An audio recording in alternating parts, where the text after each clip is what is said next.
You are welcome to the Bottom Line Liberia. Yes, indeed. You are welcome to the Bottom Line Liberia.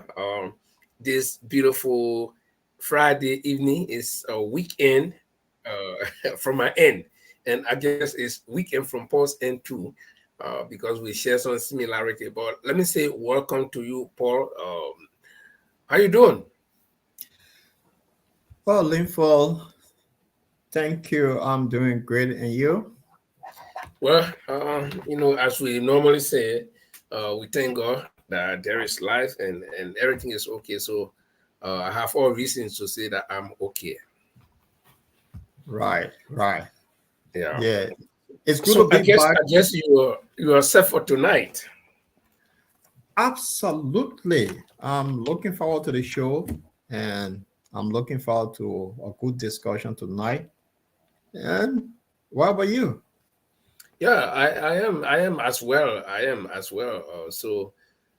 What we'll be doing is we'll just be asking our viewers to come while we're gonna take a short musical break. But before we do that, we got to probably tell the people what we'll be talking about today, or while we're doing a musical break, we can share the show ourselves. And it takes time to get people on here, because this hour of the evening, even in Europe and in Africa, Liberia for that matter, everybody's kind of trying to get home somehow, especially Liberia, where people got to sit down in a keke. For those of you that don't know keke, that's something we call in Asia, we call it tricycle. It has three tires. So people using that as means of transport to try to get home, and while others are stuck in the traffic. So this is a busy hour for almost everybody. But it's good that we are here, and like Paul said, he's ready, and I'm ready. And tonight we'll be discussing a lot of issues. We'll be looking at the revelation by Montserrat County lawmaker, Honorable Yeke Yakpaolo Koli. I don't know, Kolba that is. And also we'll be looking at some newspaper story. So we're going to try our best to bring you the discussions, and we also urge you to be a part of it, for the fact that without you we cannot be here, and without us we cannot also be on the show. So Paul, I just want to turn over to you. Probably you got one or two things to say, and then from there we can play our musical interlude while we're sharing the show. Well, I just want to say thanks, Lefa. It's good to be back on the Bottom Line discussion. And to our viewers, welcome on the Bottom Line. We'll be having a very interesting topic tonight to discuss. And it's good to be here, man. I'm looking forward to the show. So if for those who just joining, please share the show. We have a very, very important topic to talk about tonight. So and we'll be diversifying the discussions some kind of way. We'll talk about religion. There's a training issue, and about the TV Joshua thing. Probably we'll just talk a little bit about it, because I watched a video today where there is another guy. I think he's from this TB Joshua church, but he seems to be a white guy. And that white man, he got some Arab background, because the guy got black hair, and his accent doesn't sound like one European. He sounds more Nigerian, and I was surprised. And the guy is in strong defense of TB Joshua, and he's condemning all other pastors and Christians and people who even testify in that BBC documentaries, and he's also even lashing out at people, So we just talk a little bit about it. I mean, how we feel and stuff like that. So we're gonna be back, and so we play Tycoon J while we trying to share the show, and we urge you to share the show as well. If you're just joining us, welcome. This is the Bottom Line Liberia.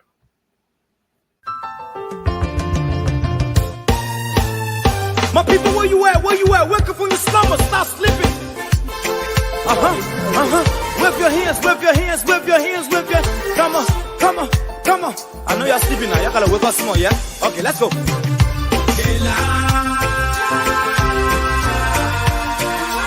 people fool us, the people lie to us, the government betray us, so much.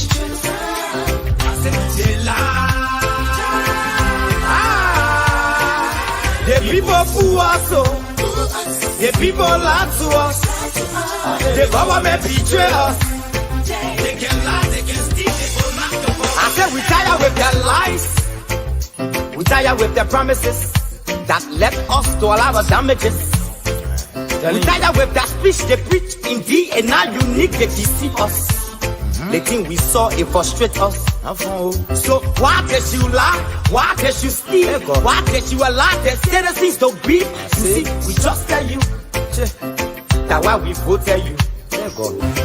But you fool us, you screw us, you use us and later on abuse us. So why? The government should lie. Why? But that's the question that we ask. They lie. The people fool us. The people lie to us. The government betray us. They betray us so much. I said they lie. The people fool us, so the people lie to us. The government betray us. They can lie, they can steal, they will not to corrupt. No one to trust. My people, no one to hope on. Nobody. My hope that I have been broken. I'm telling you, brother. So where are the schools? Where are the roads? Where are the jobs that they say they could afford? But they're too selfish. The people tired with their rhetoric. People tired, they tired.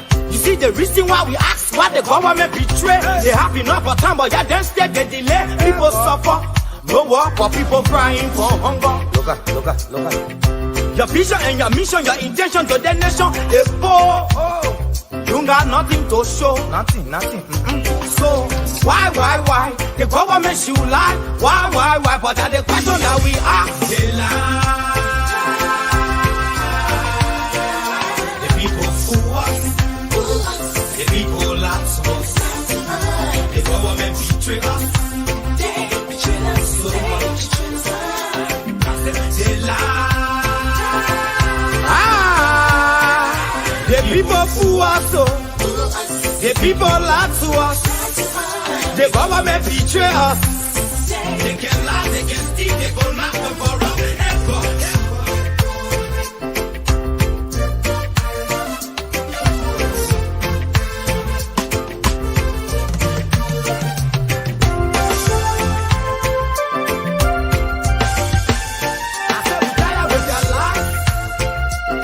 With their promises that led us to all our damages. We tired with that speech they preach in thee and now unique they deceive us. The thing we saw it frustrate us. So why did you lie? Why did you steal? Why did you allow the citizens to be? You see, we just tell you that why we voted you. But you fool us. You screw us, you use us and later on abuse us. So why? The government should lie. Why? But that's the question that we ask. The people fool us. The people lie to us. The government betray us. They betray us so much. I said they lie.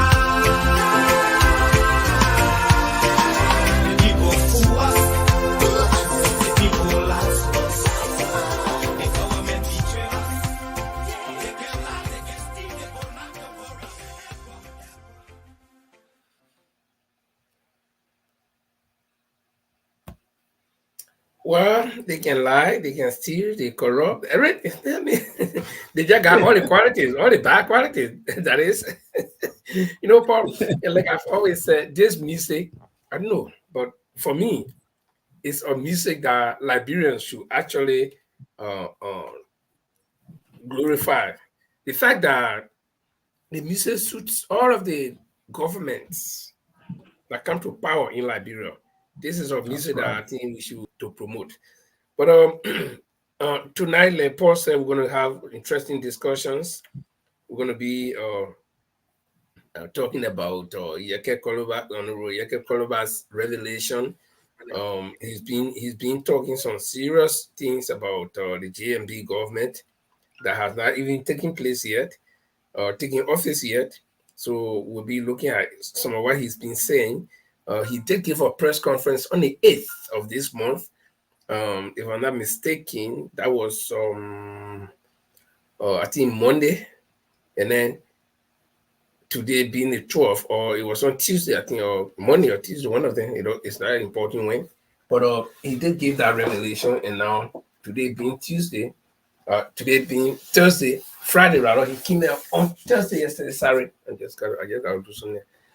Today being Friday, he came out on Thursday yesterday, as he promised in his first podcast, that he was going to give the GMB government or GMB himself 3 days ultimatum to come out to tell the Liberian people where he got money from. But we'll be diving into the background of all of those accusations and stuff like that. So try to help us to share the show. If you join here for the first time, we say welcome. This is the Bottom Line Liberia. If we do see your name, we will be able to announce your arrival. And so Paul is there. Paul will also be checking on his board. Be able to announce your arrival. And then he can announce who all he sees. For now, I don't know who all is here. I'll be checking to see who will be there. But as you arrive, please help us to share the show. My name is Linford Goer. I'm sorry for that disturbance. So, my name is Linford Goer, and Paul, the Lord Chiripe, is there in the UK, and we will be discussing these issues. Paul, anything you want to start with our viewers? Well, first of all, I want to say good evening from my end, and to our viewers around the world, good afternoon, good morning. Welcome to the Bottom Line. Help us share the show. I want to say we'll be having a fascinating story to discuss tonight. We're going to dissect Yeke Koluba, his press interview he had with the revelation on the president-elect, and we'll dive into it and see what it makes sense. But Yeke being Yeke, he's always truthful, so it's something we'll look at tonight. And we want to ask our viewer to kind of share the show because the topic is an interesting topic. Things that were said before, people didn't listen. Now Yeke, who supported the former vice president, is now on, should I say, on a rampage. It's something we'll look at tonight. Linford, back to you. Okay, thank you very much. So, folks, again, share the show. Help us to share the show. Invite your friends. This is the Bottom Line Liberia. If it is your first time to be with us, we say welcome. We're here. We discuss the issues. We give our own input. We do not fabricate anything here. Everything we say, we review it, and we're glad to have you. Milton, who is here, Chadela Brown is here as usual. Fred Nyampo is here. Fred, I think this is the first time I'm trying to get you. We're trying to see you here, so welcome. But Paul, I want us to start Oliver this. Chair is also watching. Yeah, okay. Yeah, Brother Chair from the UK. He's part of this, and this is the European platform. But I want us to start this way. Yeah, this one is not Liberian politics. It has to do with religion. And the reason why I want to bring it in is that some Liberian politicians have also been part of this whole thing here. You live in the UK. The BBC is, let's say, the #1 media institution in the UK, and then almost worldwide. And then when it comes to Liberia, the BBC serves as the main source of information for us. I can bear testimonies to that from many years back, even from 1979 Red Riot when I was a little boy, then 1980 military coup, then 1989 war when the war entered, and throughout the war, even the death of Doe, BBC was present. And every credible information that we thought we ever got from the wartime was by the BBC. Now, the BBC comes out with these gruesome documentaries revealing gruesome stories about people who were very close to the late prophet, as he called himself, T.B. Joshua. But again, there are mixed reactions. There are some Liberians who believe that this is all fabricated, and some Liberians believe that it's true. And the reason I'm bringing it out is that PYJ who is playing major role in our political arena did visit what do you call it? The what's the name? The synagogue of all nations. Okay, and then President George Manuel Weah was also taken to the synagogue by Prince Johnson. So these two major players in our political arena have visited this place. But this man is there now, and all these gruesome revelations are coming up. But yes, some of our people, especially Liberians, are not thinking about other people, other nationalities, but Liberians are denying that the BBC story is fabricated, is false. And even on Yasini's show, she was able to bring former Lustar goalkeeper Louis Creighton. And Louis Creighton brought this story a long time ago. I remember that. He brought it on social media a long time ago, along with this lady called Bisola. But the entire video or documentaries have come out, and people still don't believe it. What is your take on it? Briefly before we transition to our Liberian politics. You know, the BBC is one of the most credible news institutions in the world. Mm-hmm. And BBC wouldn't come up with a documentary that will damage the institution. They always factual because there can always be a lawsuit on them. So when BBC come up with something, take care to Carlos Gray Bank, why we take it to the bank is factual. So whatever BBC came up with, there's truth in it. And this allegation about TB Joshua has been around for years. It's not something new. So while the BBC doing a documentary, it just validate the point that a lot of people have made before on this guy. But it is where it is. That we Africans we tend to believe in the holy. I mean, look at it this way. About 3,000 years ago, all the prophets were in the Middle East. But in recent time, all the prophets now coming from Nigeria. Africa. I'll be honest, they're coming from Nigeria, all the prophets. And these guys, they have private jet flying here and there. And you have people in Nigeria today, especially Lagos I visited, people begging for food to eat. But these pastors fly private jet. So I really don't buy into their story, honestly. Well, just to close off on that, Liberians who believe that the BBC documentary is false is just an attempt to bring down the efforts of TB Joshua. I want to remind them that, you know, it is the same BBC in 40 years time, 35 years time, we used to consider to be the Bible.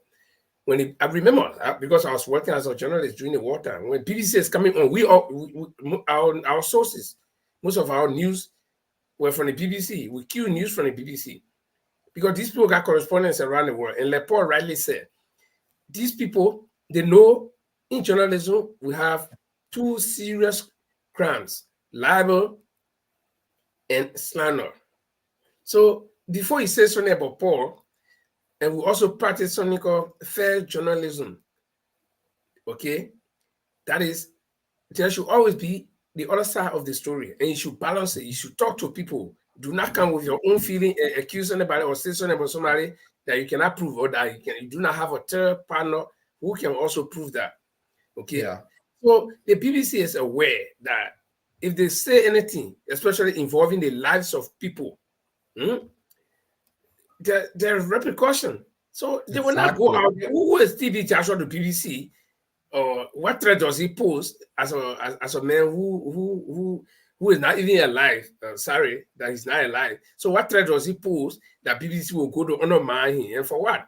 So these people, they're going to forget. It was the same BBC we used to get glued to get information, but today, because BBC is saying something that they don't want to buy, so it becomes false. It seems like if Paul and I go and rob a bank and divide the money to people, oh, we are good guys, okay? But when we rob them, then we are bad guys. The same people who say we are good guys, when we rob them, we are bad guys. But when we rob other people and bring the money to them, oh yeah, we are good guys. That's right. Let's transition, man, because the thing is, do you know if all of these countries that have a civil unrest, for some reason, that's what churches are just for, I mean, go to Liberia, man. It's not the thing is simple, Paul. The thing is all about strategy. Read the minds of the people. Look at all third world countries, all poor countries they're just think about sentimentalism or sentimental feeling that okay, God is one old grandfather sitting down somewhere that want to do Google thing or I talk Google thing about him, and I even pray, but if I like I'm so loving. No, God does not operate like that. God is not one sentimental grandfather who said I feel sorry for you. No, God has given you things to do. Some people say, hey, I will say that God will bless me. You better go what? You say you will say that God will bless you. So they see these people come and say, I can perform miracle. I can do the man. You see men who say you will perform miracle for you. That you see men taking your little suffering money, where you get for tithe, you go put in your basket. If family living good life, but like you said, let's transition. No need to waste on this. So, to our viewers, welcome to the Borderland discussion. Tonight we'll be talking about our beloved country Liberia. For those of you that following us, our foreign guests will be talking on one of our most talked about representative, Yeke Koluba. And also we'll look at the front page Africa newspaper. There's allegation that were raised that the former Vice President now is taking bribes. So I think we'll start with that story before we go to Yeke Koluba. What do you think, Ninfa? Okay. Yeah, let's see if we can pull up that story here. And actually, this story comes from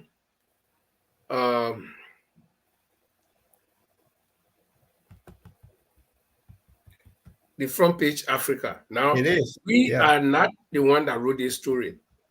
It says, I don't know if you can see it. Maybe I can blow it. Let me see if I can blow it also. You can see it a little bit clearer for those of you watching the screen.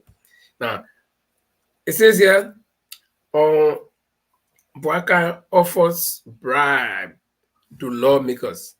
And if you follow the story deep down, it is an allegation that they are saying that the former VP, now president-elect, wants this one Rachel Kun to be the Speaker of the House. And CDC lawmaker Fonati Kofa is also opting for the job.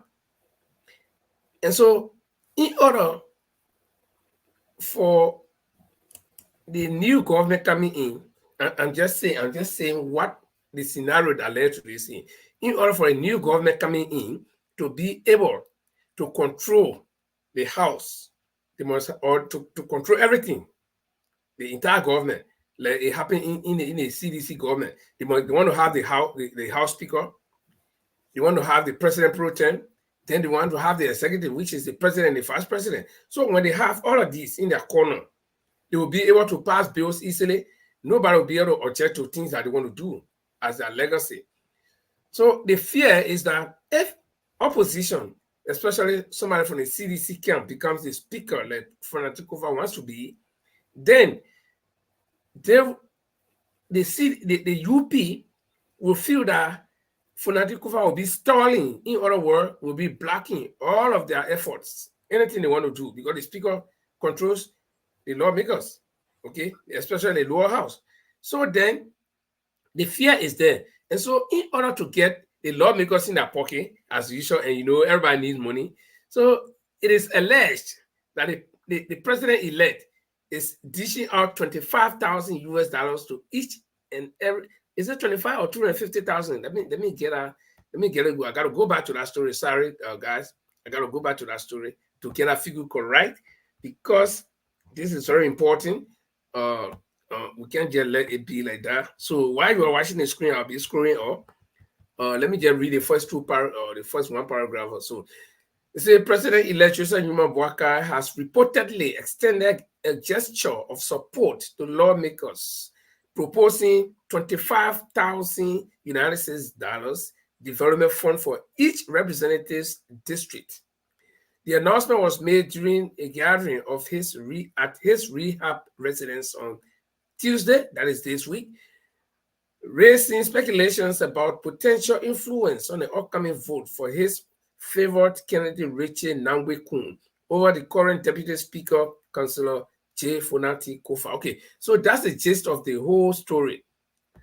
Okay, so the VP is extending this goodwill gesture.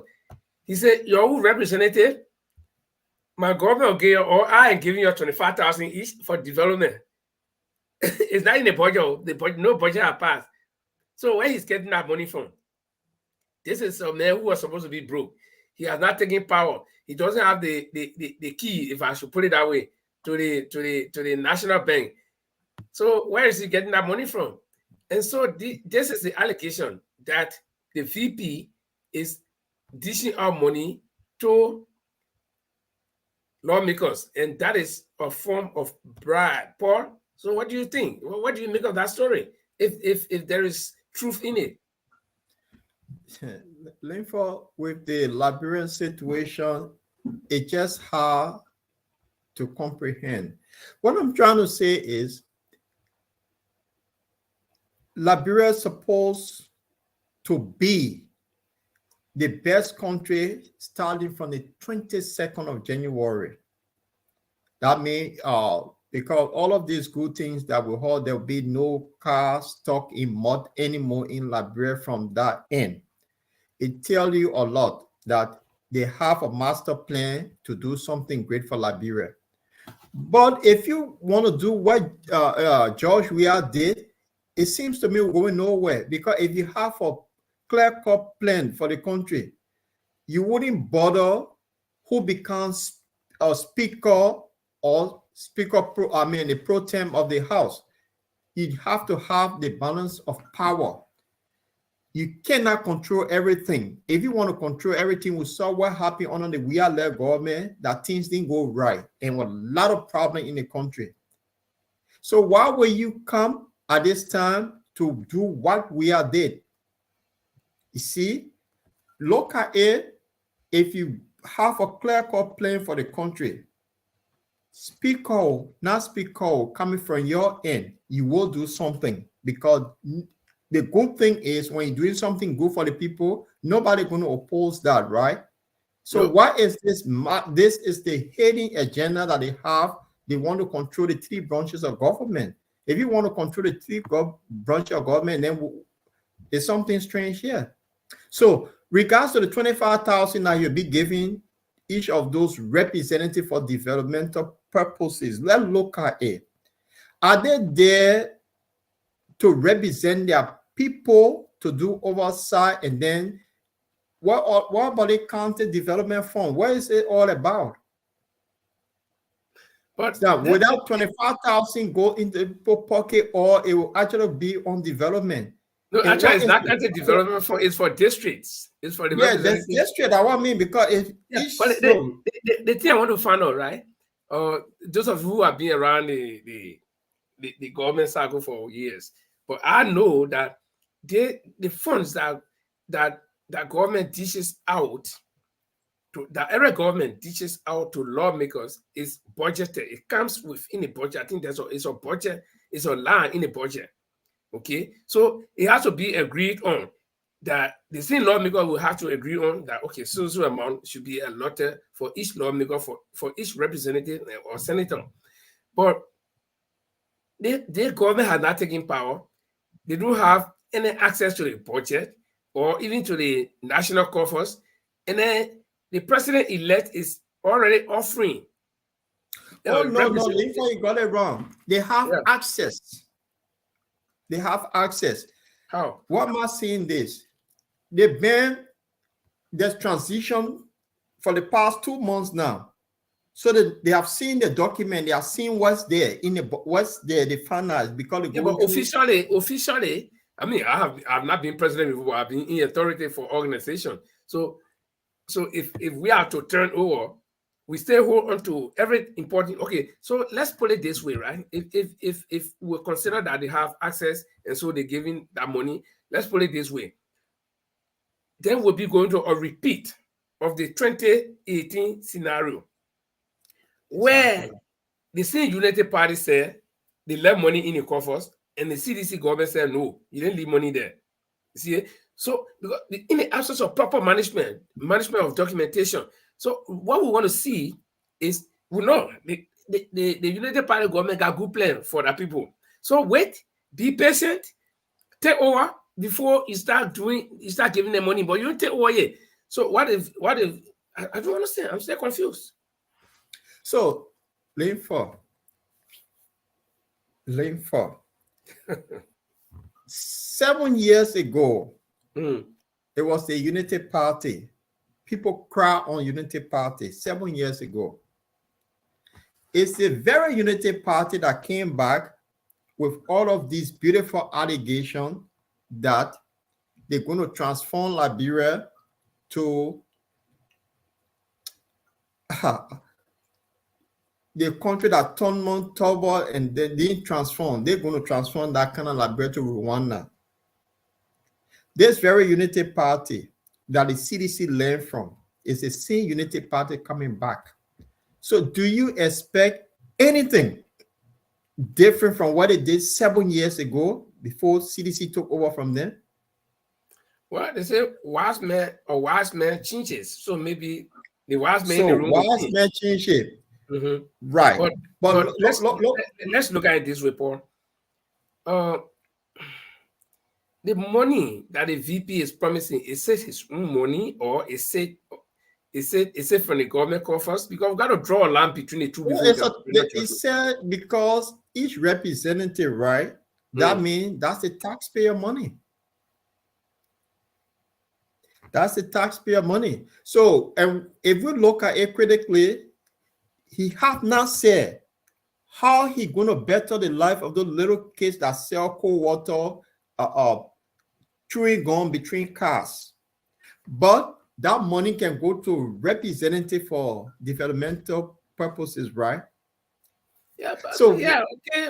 So it means so there's plenty of money there. If you're going to do it, how many representatives? There are about 73 of them. 73. Yeah, times at 25,000 each. Now almost 240,000, 250 some more thousand. But let's look at somebody looking at what the VP just said or promised, okay, or the allegation that he promised. Let's look at the grave allegation that Yeke Kolba made on the 8th of this month. Okay, today's the 12th, so it's about 4 days ago. So let me reverse it down. Friday, Thursday, Wednesday, Tuesday. So it was on Tuesday that he made these grave allegations. And then he said, let me just recap what he said, not word for word, but what I remember. He said that the VP or the president-elect, okay? Yeah. Promised the fire disaster victims in Toronto. In fact, he donated, that promise, he donated 10 million Liberian dollars. 52,000 or 53,000 US dollars. 56,000 US dollars. Yeah, the equivalence of $10 million with 200 bags of rice. And he said specifically that this was a donation on behalf of Joseph Numa Bwaka, and his wife, Katumu Bwaka. Now, not on behalf of the Liberian government that is coming to preserve war, not on behalf of the Unity Party government or the Unity Party that he's standard bearer for, that will be the governing party, not on their behalf, but on his personal behalf. Okay, then let's dive back into history. This thing Joseph Numa Bwaka said the 12 years he served as vice president, he was a parked race car, let me modify it. Meaning he was not very active. And then he came out of that broke. Even added to his 42 years of experience, as people say, he came broke as a broke man out of 12 years plus 42 years. Okay, 12 years, so plus 30 years. He's a broke man. And that he was living on loan. Okay? He was living on loan prior to his becoming president today. Up to now, we don't even know the amount of money he owes. We don't know which banks he owes and whatever. And he had always boasted that he's a good old man. He's been living in that one house for years, meaning that he's not damaging money. So if you work for 30 years plus 40 plus 12 years as vice president, and then you live in your same old house that somebody said you inherited, that means you've been saving a lot of money. You should be saving a lot of money. Okay, but that's not the issue. The issue is he declared to the world that he's a broke man, that he's living on loan. Paul, you and I know we live in the diaspora. So if you go bank robbery and you're living on loan or you're living on social, it means that you don't have anything, right? If you go to the government and say I'm broke, I don't have anything, they know that you're broke. So in the twinkling of an eye, you are elected president. You are not taking office. You got no. You not even take your first pay. Then you go somewhere and donate that amount of money on behalf of you and your wife. Not the country, not the party you belong to, not the government. Talk to me. So, you see, Liberians believe in lies. And when you lie to them, they cannot believe you. If you Google now, the richest man in Liberia, Joseph Newman Barker is among the 10 richest people. Yeah, number 3, I think, if I'm not mistaken. In Liberia. But he told us that he was broke. He was on loan. So the question is, if he was broke on loan, where did he get a huge sum of money from? Because somebody who on loan, it means it's just you only living on that's a hand to mouth. Even struggling to pay the loan. Exactly. So that's tell you, if that's the case, if this money is his own money, which he's supposed to declare his access for all to see how much he owns, because where Google tell us that the 10 richest man in Liberia. So, and he's telling us that he does not have money left on loan. So Yeke Koloba is questioning him. You told us that you are on loan, you are broke. Where you getting some of money from to donate to these people? If you giving that kind of money to them, but remember too, let me put it this way. His dependable nephew, Henry Costa, did make an allegation against him that they were able to scheme $50,000 from Cummins. You remember the story of Henry Costa, bro? So if he been scheming money from people, is that some of the money that he's using? Liberia need to know what is his own personal money. And Yeke is asking a valuable question. You told us you're broke. Where are you getting the huge sum of money from? Because everybody know you are one of the people in government for over 45 years, and you never took any bribe from anyone. You were never corrupt in any way or shape or form. We know you are poor and a broke man. So how come today that kind of huge amount coming out? Who gave it to you? Because he been elected as president, he been certificated as president. So any money coming in, it must be declared where that money come from. And that is the fact, that's the law. So Yeke is asking question. It's a valuable question he asked, where you get this money from. But since Yeke made an allegation, the former vice president office have not yet come out with anything to debunk it. The only thing here, Unity Party people saying that, oh, Yeke is a madman. But these are people that are good at debunking things. How come? So where Yeke is saying, I think you need to roll the tape, and because Yeke promised the public that if he gave him 4 days or 3 days, he didn't come back clean, you're going to come up with more revelation on him. So I don't know what you think you want to roll that, and let's hear what Yeke said. Okay, just give me a sec. Let me see.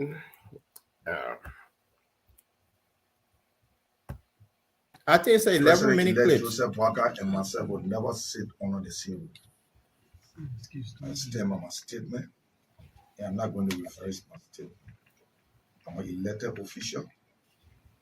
the Liberian people. If I feel different about something, no matter what the issue may be, I think I should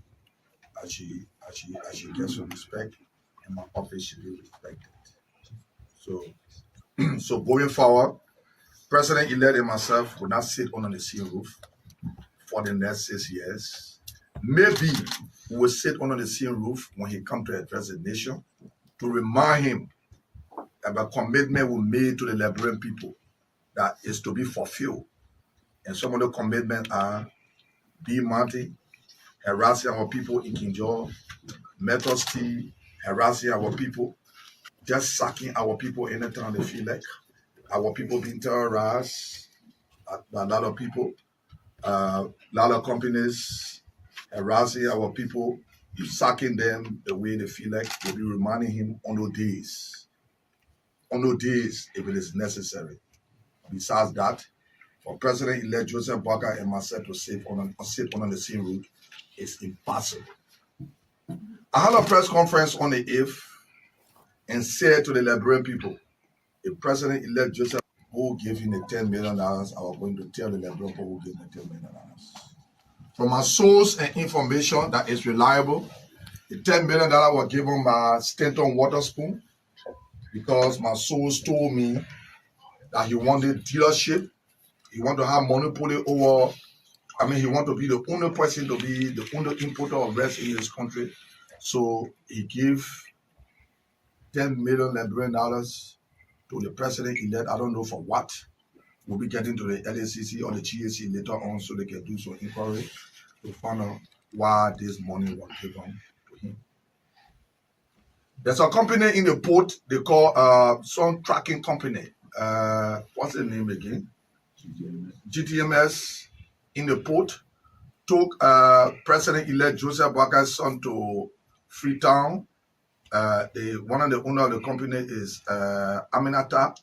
Took Joseph Boakai Chion to Freetown. You know, this company is in the port, and this business was going to start government officials not paying money to LRA or paying money to finance ministry. And we are watching the process to see if this company will still be existent when President-elect Joseph Boakai come to power. We are going to watch the process. I think that company is not in the interest of the Liberian people. It's only here for a certain group of people to arrange themselves to get money and while our people suffer. We brought change, not for our people to suffer. We brought change for our people to have a better living condition so they can be able to do something for themselves. Okay, Paul, I don't know. I just want to pause it here so we can throw light on some of what he said because it's a long video, about 11 minutes or so. But he has said key things. I don't know why you pick up from there. And just before you come in, Paul, let me welcome Francis. He's in the back. Francis. Okay, Francis, you got to lower your monitor. Do you hear us? I hear you guys. Okay, you got to lower your monitor or whatever around you. So welcome, and let's okay. Let's discuss. So, Paul, what did you pick up from the first session? Because we'll digest this entire thing. So tell us what have you heard? Well, so the thing about this tracking group on the free port of Monrovia, I think there was the same tracking company that we had them brought in 2018 when it took over. And Yeke is saying that group are taking the president-elect son to Freetown because that company actually operates from Freetown. And he talked about the money that he received from the convicted criminal Stanton Waterspoon to have monopoly over rice imported in Liberia. That's the allegation Yeke raised. So it's something that one have to look at carefully to see if this is the reason why that the vice president, when he was elected, he flew to the U.S. because his dependable nephew, Henry Costa, did break that same story that Stanton Waterspoon were paying the old man $3,000 a month. So if Yeke is seeing this, the Unity Party need to come out to debunk it. But they have not said anything yet. Yeke is on a rampage. The only thing we've been hearing, Yeke is a madman. But the madness, is it truth? He called in names.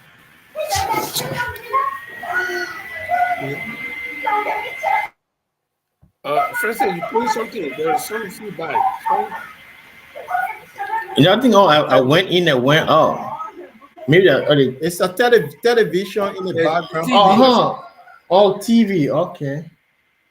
Oh, okay. Can you hear me better? Yeah, you are better. Okay, so Paul, conclude. Yeah, so I think they need to come out and come, because that allegation, Yeke is saying that he got reliable sources that gave him the information. So the Unity Party now need to come out and tell us if it's true or not. And Yeke is willing to provide the evidence that he get reliable sources that provide him with the information. Stanton Waterspoon is the one that gave the catch. So I would say, if this guy is a convicted felony, why would President-elect want to be associating himself with this particular guy? It does not make sense. That your question is good, but if I should just throw in a little bit before Francis comes in, why I don't think it should come as any surprise that the President-elect, today is the 12th, just 10 days time he'll be president. It's not a surprise that he will be associating with Stanton or any other president for that matter, Prince Johnson. The man said, in order for him to become president, if necessary, he would dance with the devil. So, and that was in total disregard of America. And if you look at the whole cycle, Prince Johnson is sanctioned by the U.S. The U.S. gave a clear warning, nobody should do business with him. The president-elect trashed it aside, swept it under the rug, and said, I will go ahead to dance with the devil. Then he went to America. Stanton is going to jail in just 20 days' time, if I'm not mistaken. He went to America. He did not see anybody else would even take picture with. He took picture with Stanton, and he sat down or watching television, and Stanton was showing up. And it's like you look at the Americans and say, no, to hell with you guys. I'm sorry for my expression, but I mean, you can do your own thing. I'm independent. We are a country by ourselves. And nobody should live under this illusion that Liberia is a country by itself, and you are no country by yourself. You depend on the U.S., but that's a different issue for a different day. So, welcome, Francis. Thanks for joining us, and who you share the show as well. We've been talking about the Yeke Koluba thing. What is your take? You listen to the tape. Look, first, look, I mean, let's say good evening to you guys and the listening audience. I think your Honorable Yeke Koluba is in the state of agitation. As Paul stated last week, he stayed in the campaign mode. He's campaigning for 2029. And it's how Yeke has coerced the Liberian people over the years by being the one to agitate for transparency and will be a threat to his life and his family and economic and advancement from the leadership, political leadership in the country. Yeke claims at wild accusations, and President Joseph Boakai is not the president; he's a private citizen, and President Boakai donated a lot of he did a lot of humanitarian work prior to him being elected. Why didn't the people come aboard and ask where did he get the money from? Yeah, because you were a private citizen. Now he's president-elect. He's still private citizen until January 27th. No, he's not private citizen. He's been certificate. He's one when step you receive a certificate, he's no longer a private citizen. But he does not have absolute authority to steer the affairs of the country right now. The country is still governed and ruled by President Weah. President Weah appointments that he made, they are still enforced. The Senate gonna go. They're gonna look at it and they go back to session next Tuesday. So what I'm saying in effect is that President-elect Joseph Boakai did a lot of humanitarian work, and he was known to be the forerunner amongst the opposition. The opposition candidate who was going to take Weah out of the the leadership, the presidency. Those humanitarian gestures that were initiated by the president-elect. I mean, the ferries that he gave, it cost over $100,000. Was the ferry money came from his own pocket, or it was a gift given to him by a Lebanese man from the UK that gave him the ferry, or is his own pocket money that bought the ferry, or was a gift? It was donated. He told the world that he was broke and he was on loan. So buying a ferry, that's something we need to look at. It was donated at the time of the presentation. The President Boakai said it came from his family and his foundation. So how certain are we that the money that he gave did not come from his foundation as well, or his family? So Francis, the question is, Yeke raised this issue, say you told us that you were broke. So if this money came from your foundation, it's simple. The foundation say, yeah, the money was made available from our foundation, but the virtue of the fact that they silent about the whole thing, that's something that they said there will be no smoke without fire. What Yeke is saying here, you told the nation that you are broke, you're on loan. So where you getting this money? He said not foundation, but his personal money from he and his wife donating. If the foundation is giving the foundation, but it came from him personally, and Yeke is challenging him that you told the nation you were broke. So where are you getting this money from? Because you say you're living on loan. That's the allegation. But I think the president-elect cabinet or leadership he has around him do not see any relevance in responding to Yeke. Yeke is a loose cannon right now. As you stated previously, he's in a campaign mood. Yeke is outsmarting all the opposition. He did that with George Weah, we know. So we cannot be lured into that form of opposition anyway. I still find it difficult to draw a line between what you're saying. Are you saying that Yeke is not saying the truth? Absolutely, I'm saying Yeke is not saying the truth. Okay, and so you're also alluding to the idea that the Unity Party or the president-elect should not come and even clarify the allegations. I think it's incumbent upon President-elect Joseph Boakai himself and his team is to come to give clarification, but the answer is you see the reason. Listen. I'm saying is incumbent is based on their own volition if they can come and give it, but the annals is resting on Yeke Koruba. He said he gave Thursday to this Friday. Why did he come out and say he still have a press conferences around? No, but that's what he said. He said that was the information he gave. Stanton Witherspoon was the one that gave him the money. And another thing that I don't know whether that was edited out or whether he stayed ahead of the video.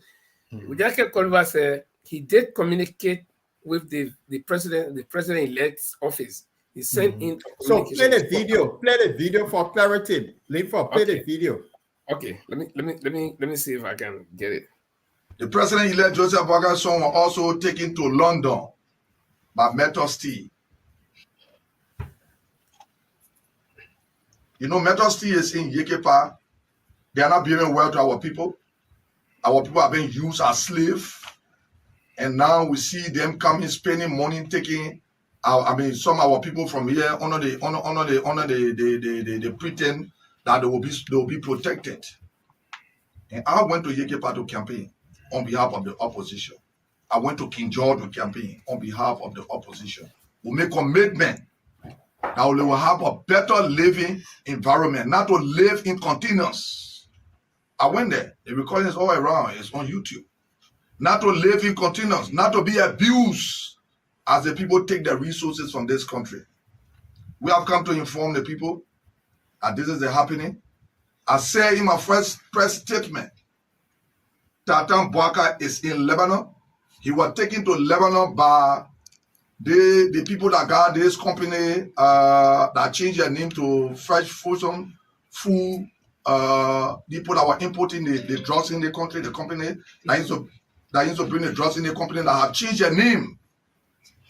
The CEO took Tatan from me. Tatan went to Ghana and they pick up from there. They went to Lebanon. Because, you know, these people are under the radar of the American people. To have people associating themselves with these people acting is wrong. So we want to inform the president-elect. And let me say to him, Mr. President-elect, who becomes speaker is our priority. That is the president to tell us who we will make speaker. We will decide who become our speaker. I listened to Honorable Kun, one of the candidates to become speaker. When he came from the meeting, he said, the president-elect said, when you have him today, he will help you tomorrow. The president do not have any money in the country. He has been elected. It is Liberia money. I don't need help. I need is for him to do what he's supposed to do for the people. If it is for me to vote for his candidate, for him to help me as an individual, I hereby say today, I cannot vote for a Unity Party candidate to become Speaker of the House. We were in the 54th. We frowned on it. The Rachel Kun, the Karen Massacre, all of us said it was wrong for President Weah to become president of this country. Then we'll have a CDC speaker. If it was wrong yesterday, it is wrong today. So Honorable Yeke Yakpawulu Koliba cannot vote for a Unity Party candidate to become Speaker of the House. That's my right.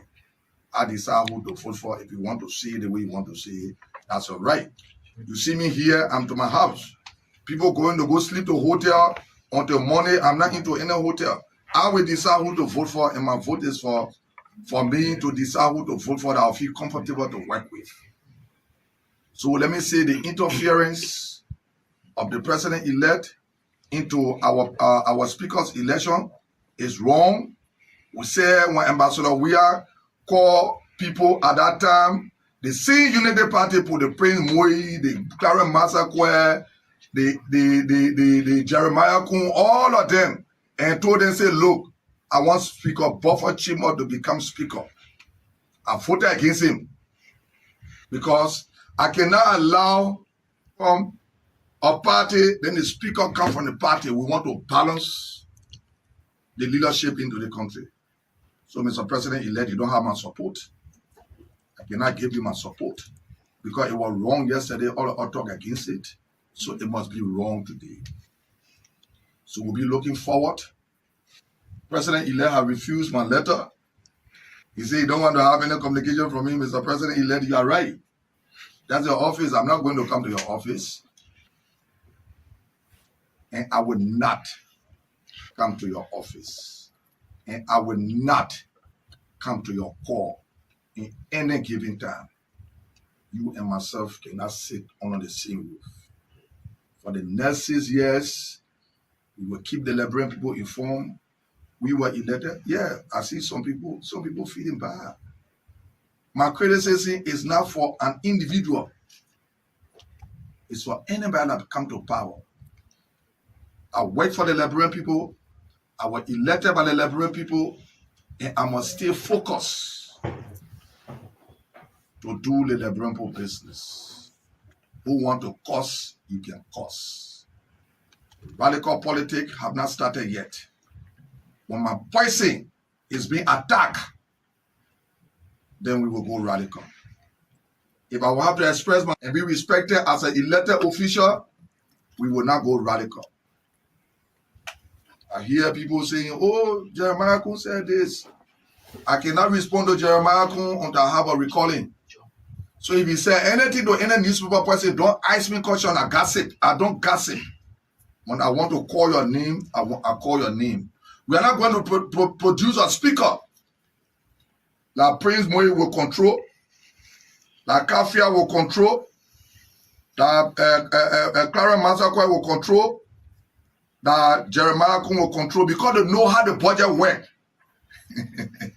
So they want to control the budget. You can't get my support in that. You can't get my. You sat down over the budget here. You all know how the budget works. You all infuse money into the budget. Send it to ministry and agency. You all went for it and embarrass the Liberian people today. I will not be part of that embarrassment. And let me say to the Liberian people, the 55th is going to be more corrupt than the 54th. So if people think our coming here, we are going to remain silent, no. We will become radical when my person is attacked. You want to cause, you can.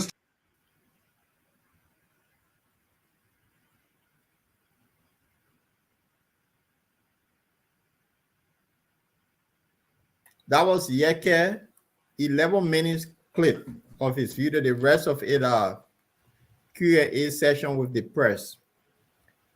So I don't know what you listen to him, Linford. Yeah. Talk to me. I don't know, Francis. You listen. So because No, Francis look. Well, the thing is that I cannot fathom here is that the basis on which he's laying the premise on which he's laying that the speakership cannot go to the UP. I mean, for me, I'd see it to be a complete travesty in his own statement, what he's saying, because look, the Unity Party holding this the speakership, it does not in any way negate the balance of power in the House of Representatives or probably in the three branches of government. No, so why you think so? Why? Let's make a conversation. Why you think so? Why I think so? Because this first and foremost, the speaker he does not have absolute veto rights in the House of Representatives. He has to be a concurrence of the 100 and some more members in the House of Representatives or the simple majority, mostly the vote by simple majority. If the majority says no, the speaker would not. He cannot pass any bill or any legislation in this house, unlike in the 54th. But let me remind you. Let me tell you. There is a saying that whenever you are bitten by a snake at a particular spot, and when you walk there and you see a piece of rope lying down, you will still have that fear. Now, we've had a scenario in this country where ruling parties have dominated the government by having the speakers and then also having the president pro tem and then the executive. So the opposition will struggle to get things done. Once the ruling party has that power. Now, remember that this house, people have accused now of being corrupt. Even members of the house themselves say they are corrupt. So if the president is the executive, and then the speaker comes from the ruling party, the president pro tem comes from the ruling party, and the president wants a particular thing done, and the president controls the coffers of the state. Like now, you heard Yeke, that people are going to the hotel, the representatives are going to the hotel to sleep in order to be able to vote for the speaker. Now, when they go to that hotel, and then you see the president saying the president got interest. I'm just saying something. The president got interest. So they bring bag of money where they talk about 25,000 each for these people that you just make 25,000 in 1 second. Just I don't put in your hand, oh, you made 25,000. Whereby you and I work for almost 50 years before get 25,000 keeping. Okay? So don't you think in that regard, the ruling party can control the entire house or both houses? This is a fear that people are having because we've seen it before. It happened in our administration. We have had the three branches of government under the CDC or the coalition. So this is the fear that people are having, that things will not be regular. The opposition will struggle, but what can they do? Darrell DeLong, for example, he went in the house as a light.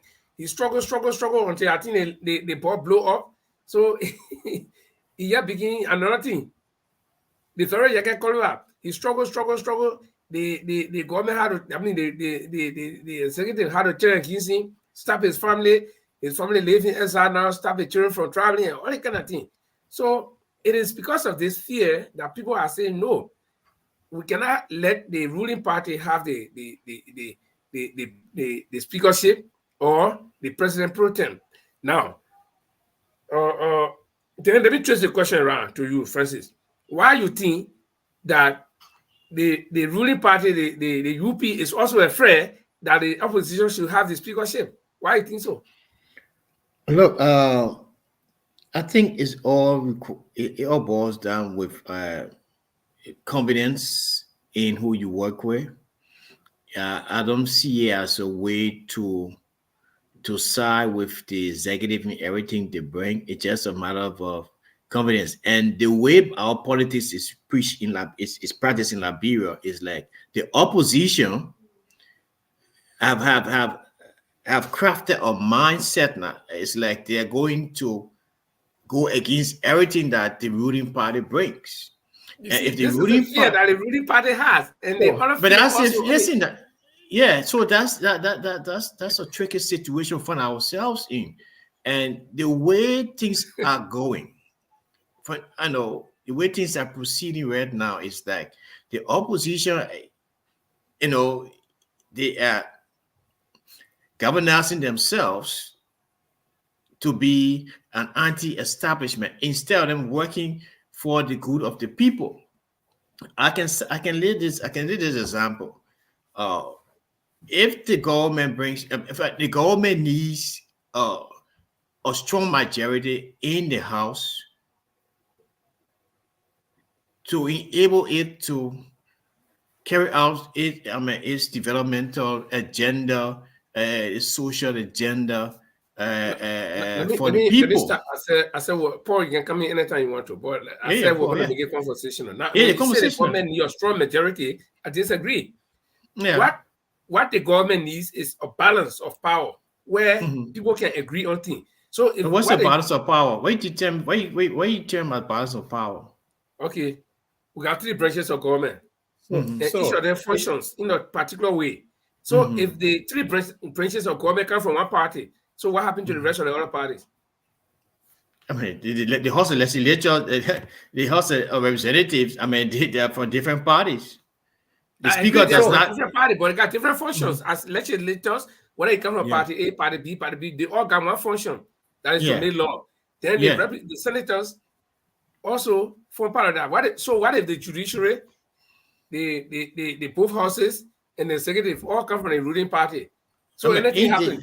Yeah, but in this case right now, the judiciary is not from the ruling party. They were all appointed from the ex-wild CDC. So, Francis, you believe that the Unity Party should have total control of the three branches of government? I'm not suggesting that. Well, because the thing is balancing of power. If you have the larger block in the lower house or in the upper house are from different parties and candidates, it's always wise that you have somebody from the other side that will balance it. That means we had a situation a few years ago with the Weah-led government. There were deals that were passed in a house that nobody knew about because they have control over everything. And you heard about the Eboban loans and all of those things that were passed easily because of that. So whereby if you have people that, if you bring bill, they look at it, they will critique it and say, no, I don't think this would be good for Liberia. That is not stopping any developmental agenda that you have. If the president said tomorrow there will be no child setting cold water with the opposition blacked out, no, something that will be good for the country. I don't see under no condition that it will be blocked by the opposition. And so, I think, yeah, go ahead, if you finish. So that is, so you would notice that bills were passed in the House, budget was sent to the House. It was never read by the legislature over and over under the Weah-led government. It happened. So while that's why Yeke is saying in his interview, things that happened yesterday, we don't expect that to happen again. So he gave in an early warning on, we don't want this to go, so we need balance of power. So it means you send something, we must check it before we pass it. No, but I mean, have the Unity Party come up to say that, look, we do not want this? There's two different political parties. We came from an era, from the epoch of party mandate. Let me put this up. You saw this earlier. No, I mean, that newspaper. I mean, that's a media that. I cannot say it's true or what it is because the man came out and said, 5,000. Front page came up with a 25,000. Whatever it is. I read it. People are read it online today. I read it. But what I would say here, Paul, is that look, there are two different political institution parties. One came in has everything that the party mandate. We are coming with a more sophisticated party who is open to criticism, to scrutinizing of documents. If the that's it. The ANC or representative, Mr. Yankwe, and the lead senator, the party gave mandate that they should not sign agree to certain bill or certain document of party. They still signed on the documents. So the issue is not with who is the senator or who's the speaker or the pro tem. The issue is with the Senate, the legislators in the both houses of the government. Look, these guys they need to be very, very patriotic. They need to stand firm.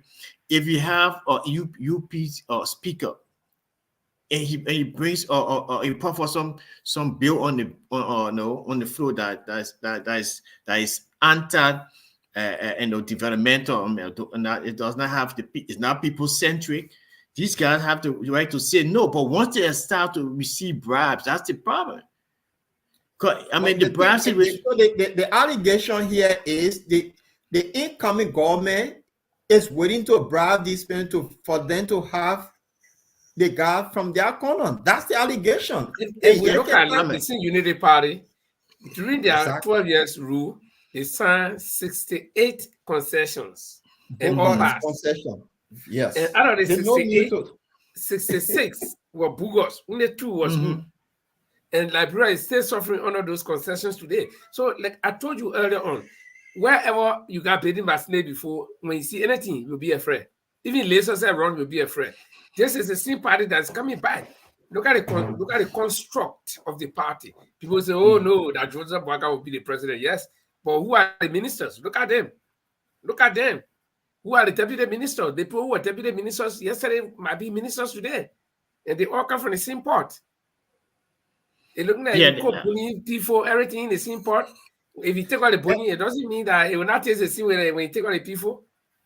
No, it depends. So what is It was the same United Party that introduced the brown envelope in the House. Remember? I agree. So, but that's a need, but that's a different leadership, different phase. No. This is what I just said. It's like having if you're having $100 bill, if you print a new bill, if a new picture on there, it's the same value. Yeah, but the pricing power. Yeah, so I mean, I agree. I'm saying so.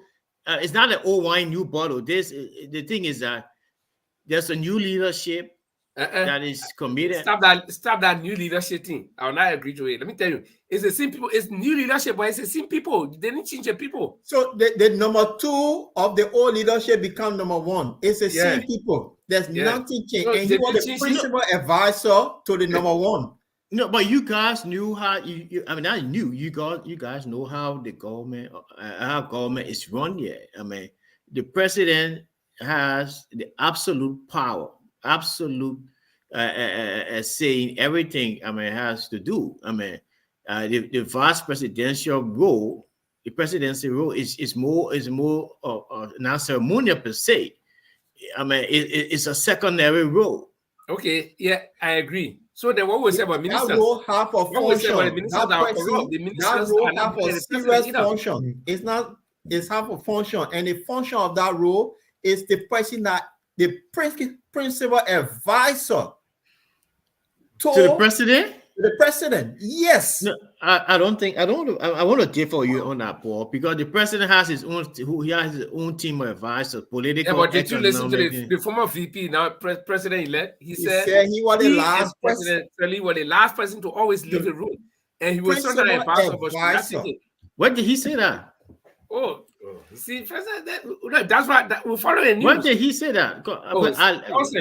Long before election, I think sometime 2017, or 2018 or 2019. But let me remind you of something. You keep talking about new leadership. So if I was driving old car, then I bought new car, I sit inside, and I see me. You are driving a new car. You are more cautious. You're more careful. You had an old car. You bump in every. In fact, the old car could not run. So the new car now. No. Yo, that's still the analogy with a new car. The new car could you an old car. You had an old car. You are bumping all in the whole boo. You got a new car. You taking it easy. You are cautious. You are very cautious. My old car, I was taking it easy because it was poor. I go repair quick. No. I know old car. How can you old car? How can be bouncing over the car? Old car, man. It will be bouncing over a new car. You take your time. You want scratch. Okay, well, let's make progress. Let's move. So my take on Yeke assumption that he's making, I think it's valid. Liberians should now start taking cue to be honest, because another thing is I'll link you back to Barack Obama. When Obama had this guy Jeremiah, what's his name? He was his spiritual advisor, but some allegation came on that man, and Obama had to disassociate himself from him.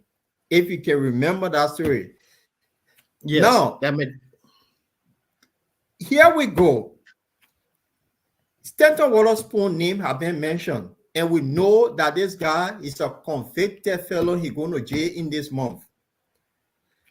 And the fact is that Stanton been supporting this biker according to his dependable nephew, Henry Costa, who broke the allegation that he was getting $3,000 a month, and Stanton confirmed that.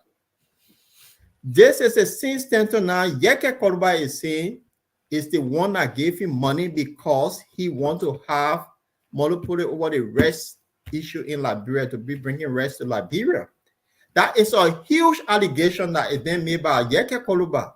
And to say, oh, Yeke is just talking loosely, no, it's something I'll have to look at, because when the old man got elected, he went to America, say you are going to meet Liberians, but he ended up meeting Stanton, was the first person. So what does that tell you? Look, I will have a different view on that. I mean, I personally feel that, I think it's nothing wrong with Stanton wanting to invest in the market, compete with the Lebanese, who basically having a monopoly, so to speak, in this case, that He said market. he's not competing. He's going to be the.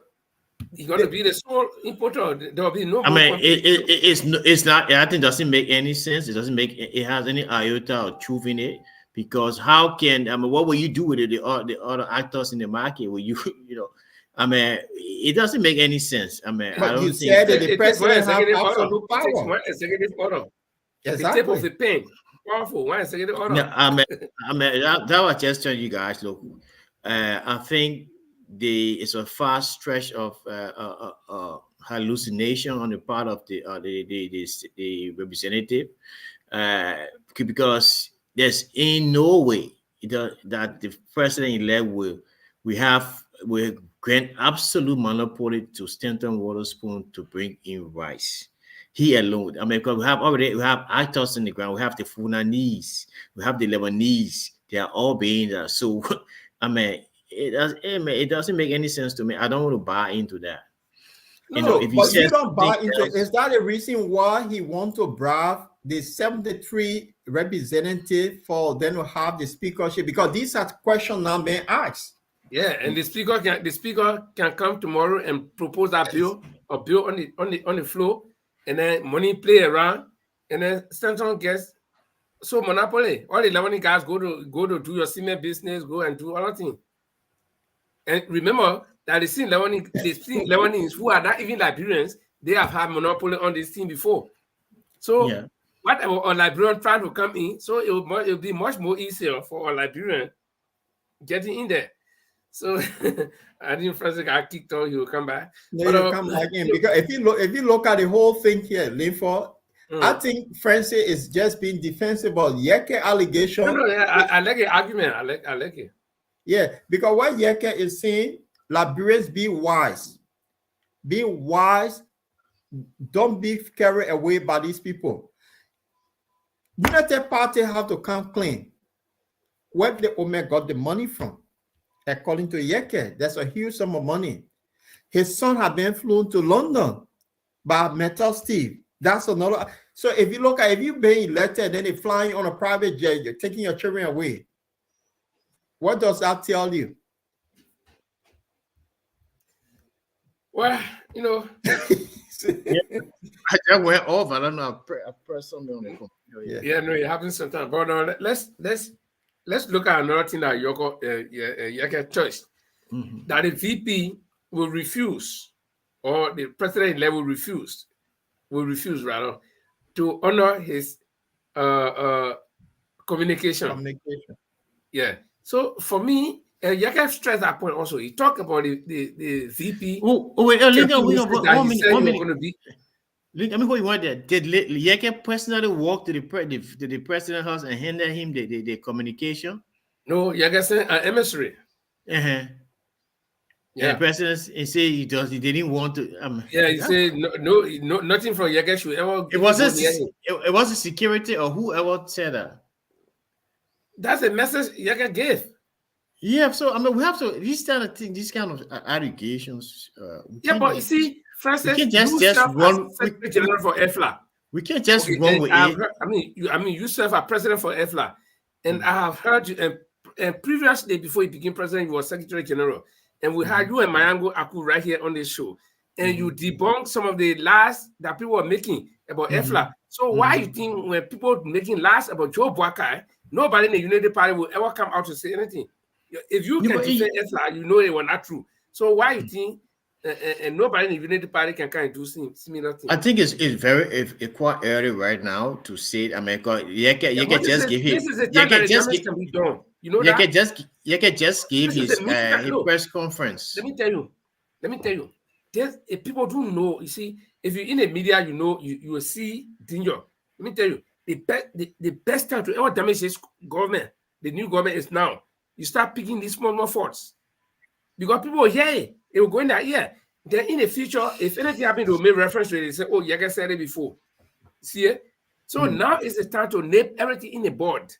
If you know that nothing is true or something is not true, come and say, no, this is not true. Give your proof and debunk it. But you say that everything compare. So you will be doing, instead of being proactive, you will be you're going to be retroactive. Retroactive, yeah. Yeah, you'll be there fighting to repair the damage that have been done out of true lie. Now listen. So Go Francis, go to, I think 2 days ago, maybe Tuesday go to the Tuesday edition or Monday's edition of the closing argument and hear what Joe Howard said. Joe Howard said they did not win because of the negative propaganda that people have been, propaganda against them. And when they started to repair this propaganda on the campaign trail, it was late. You see it? So if United Party people will sit down and say, "Oh no, your disregard." The closing argument they stay on. I don't know they were on. Closing argument they're on. So okay. Yeah. So if Yeka is talking things now, and the United Party people say, "Oh, your leader may not get your sense," but like people guessing, like people listening, the photos. So time will come. By the time the United Party start to slip, they will say, "Hey, Yeka should say this thing here." I was just, I left Facebook. Facebook can remind you some of my videos that I made in 2018.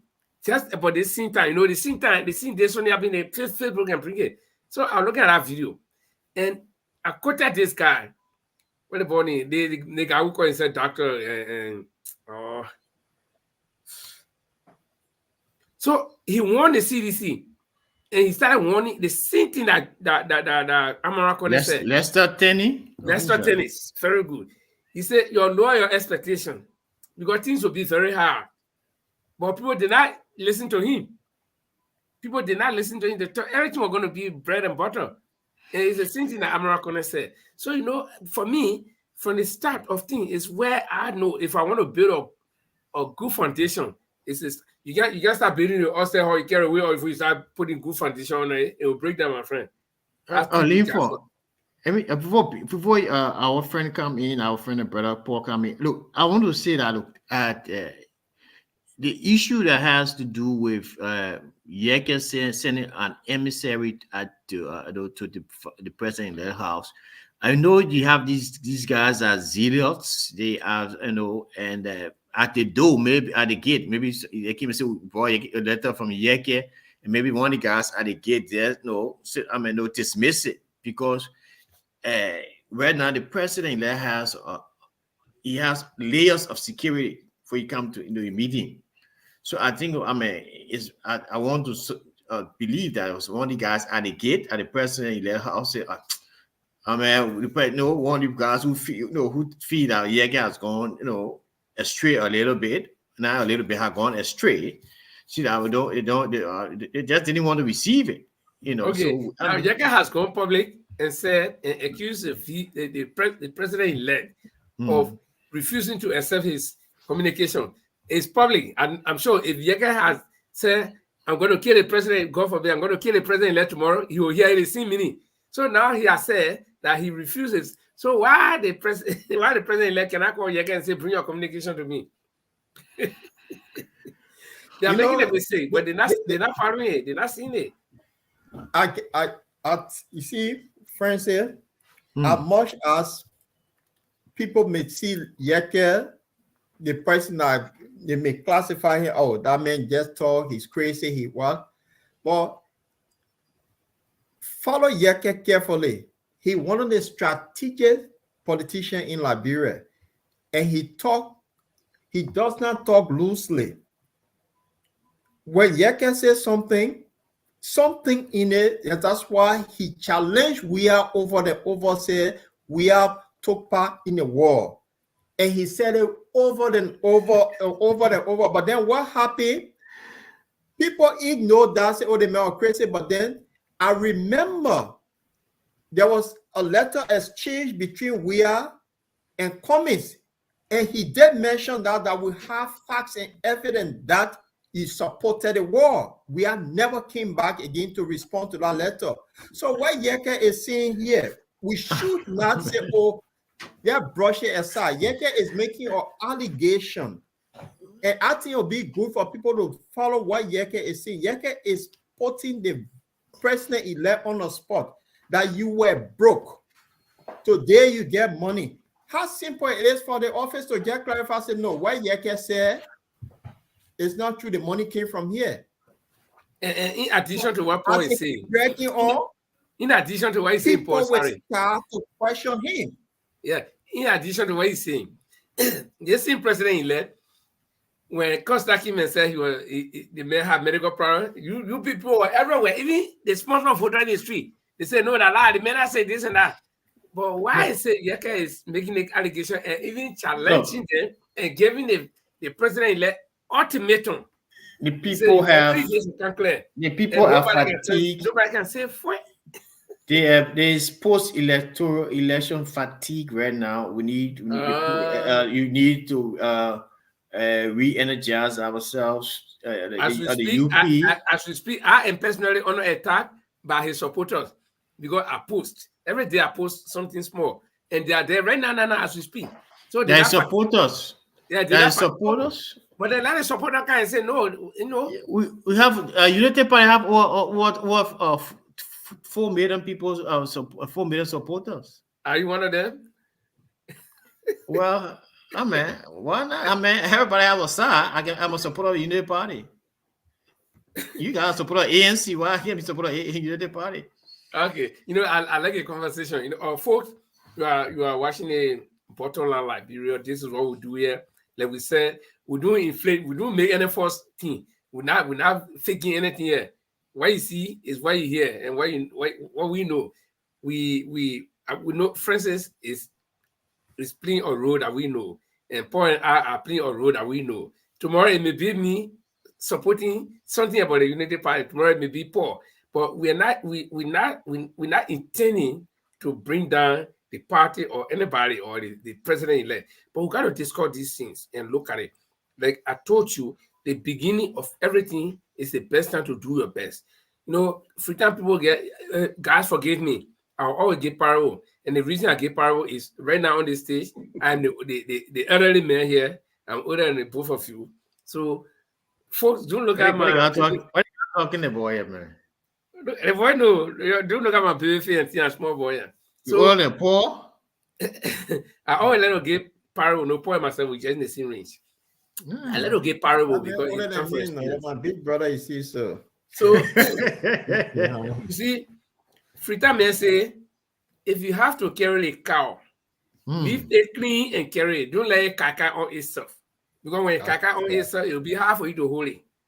So now is the time for the United Party people to start setting records straight. Because they will be doing damage control at the end of the day, which will not be in their interest.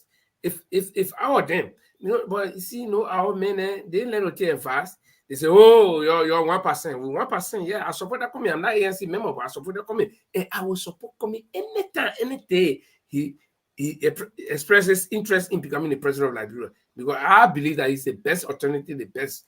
And that's a different issue. We'll be coming back to that because elections will be in 6 years from now and we'll be on the stage again.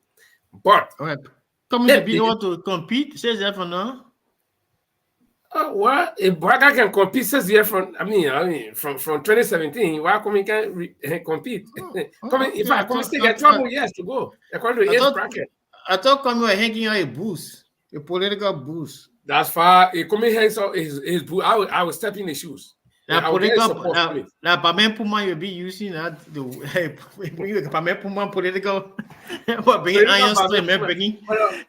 Something else you can stress in our video is that the VP son was flown to Sierra Leone by that Sierra Leonean company, that company from Sierra Leone. I remember that company. Yeah, there was problem with that company. In fact, he said that Sierra Leone refused to accept that company. And CTM. Yeah, CTM. They said Sierra Leone refused that company and then they came to Liberia. It means that their base is actually in Sierra Leone, something like that. And then they flew the son of the president, allegedly flew the son of the president there. And then also, for Sierra Leone, he was flown to London by ArcelorMittal. So let's dissect this thing. Now, two guys you're talking about. Two president's sons, I guess. No, the other son went to Lebanon. Yeah, I don't want to England, yeah, according to Yeke. So let's dissect this thing. What you think would be the reason why the communists will be flying the president's sons here and there? Why? What benefit is it to Liberia? Or what benefit is it to even to the president himself? The president-elect, that is. But when we say president, you say 10 more day, you'll be president. You see, when I'll give example of the UK here. When our MP is taking on a private jet somewhere, when he come back, he gets sacked or go to prison. Oh, there's a reason behind it. Because this is where the business people influence you for you to make decisions on their behalf. So Yeke allegation here, he talked about this representatives are going to hotel. There's 25,000 allegation on each of them. That means when we hold the 3 branches, we can do anything we want to do. There will be nobody coming after us. So, Mental Steve, remember there was the UP government that the same Mental gave all of the legislature vehicle picker, including president-elect. So it's no strange that the same United Party now, Meta is taking Omer Barker's son to London, a raise or eyebrow or question what they intend for Meta that own Liberian government huge sum of money will be flying the president-elect son to London. Why would the other tracking company be carrying his other son to Freetown and then fly him to Lebanon? What's behind it? That is a serious allegation that Yeke have put forward to the Liberians. Y'all watch and see. This is not right. And, again, I'll repeat myself.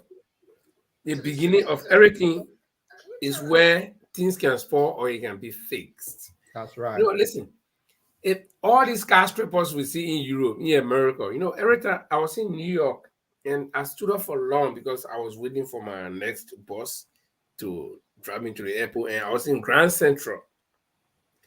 And I was standing right at this particular junction with 4 roads, they cross. When I turn so, my hair will get up. When I turn so my hair up, I see all the skyscrapers. Then I imagine how heavy they are, So if they do not have solid foundation, they will not be standing up. The same thing. I was in Hong Kong when the volcano ash was here in Iceland. I was in Hong Kong for 11 days. I got delayed there for 11 days. I was in a building that was 55 stories. I was on the 13th floor.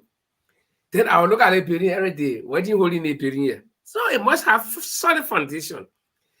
So in order for this government to succeed and to be able to beat down all of the opposition that will come, and in order to be able to beat down all of the allegations, I will make reference to Joe Taylor again. 2 days ago, Joe Taylor said they were not re-elected because of the negative propaganda. So propaganda is setting in now. Accusations are setting in. What is this administration that is coming to take over waiting for to come and clarify some of this propaganda? When you say Joe Baga say, they say no, he not say. Joe Baga that old man, they say no, he not old. Even if he die, we'll put a day by day down and vote for him. But when Yeke says that this man received money from Stanton, nobody say fine. Yeke said that this man children were flown to London and Sierra Leone by companies operating in Liberia, which should not be. What favor are these companies seeking from him, from the president-elect? And nobody from the Unity Party has come to say anything about it. Things are spoiling from the beginning, but they are not taking notice. I will rest my case right here. Francis, maybe you want to say something. I'll rest my case right here. Yeah, definitely. I'm telling them, I have seen the danger ahead of time. Yeah, definitely. I want to say something. They'll come here tomorrow. They'll be on the air tomorrow trying to do damage control when it is late. Yeah, definitely. I want to say something in regards to the president-elect sons being flown out of the country for allegedly for business, patronage. I mean, look, companies will always want to get closer to the power. The great United States of America people, the sons, the next, the king, the family, people try to reach to them. It does not necessarily mean that these guys will get what they want. The president's son, could be offered a business trip or whatever it is, with the understanding that he might influence, but he does not have the influence. It left for these guys, who are taking the risk to take the president's sons out of the country for whatever. Let's look at the CTM, that CTM company. It has been it has been a clarion call, but Liberia, I myself am involved in the transport. I ship things here from Liberia from Sweden to Liberia. There's one of the major problems we have with our CTM, because there's no need, and the government the president-elect want the problems that were brought forth, that the people say, hey, look, you have to do away with that. If the CTM company takes his son and think he's going to maintain that's a wrongful thing. But I don't want to think that that's the reason why they took him. They want to maintain the presence in Liberia. But hey, the son. What did you say? You say you do that thing because you want to maintain their presence in Liberia? No. I don't say they want to maintain them. I don't say. I think they want to maintain. Asking whether you say you do not think. No. I didn't say. I say I think they want to maintain their presence in Liberia. It's not the basis that want to retain their presence in Liberia. On that basis, is that they think the president's son can influence their stay in Liberia. And as I stated earlier, that the President Joe Barker, these are some of the things that we put our trust in him. We voted for him. We encourage people to vote for him based on the fact that this CTM has to be taken away, absolutely, because it makes no sense. We had Viva was doing the same job, even a better job. So yeah, it's left with the company who is doing it.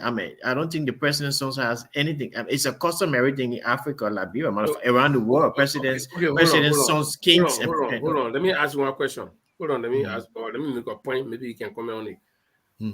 Don't you think, since the CTM communicating to Liberia, there have been a lot of controversies. People have been complaining. Importers like you and even me, I do import. I do export cars as well. Okay. You're all complaining. When Beaver used to do the thing, you can do every document and yesterday when you go, everything is smooth. Yeah. But now saying the CTM King is been problem.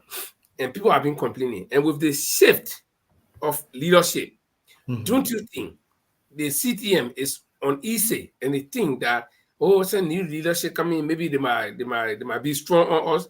So they want to have the son of the president in their pocket, where they can make everything easy. You say, I'll talk to the papi, man.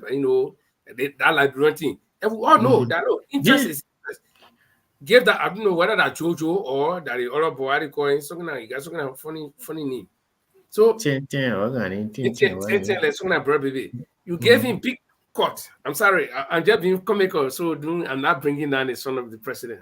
Sorry. No, and in fact, they are first family. So, as a media person, I can make fun of people. I can praise you. I can make you heavy. I can make you light. So you will not take it seriously. When I say he sounded 10, the name sounded 10, and then disgrace. I just being comical. But they 10, he go to the people, or the people come to him. They say, "No, my man, we want to enjoy your vacation." He say, "Yeah."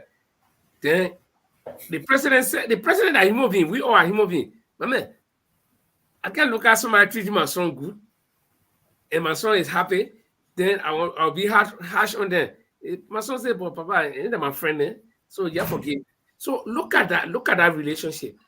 And that would be a downfall of the President Joseph Boakai regime. If he tends to allow his sons to mediate a business deal, and what you call it for the country. I think is as I said earlier, these guys are used doing it on their own, their own perception that the president's son will wield some powers or influence to make them stay.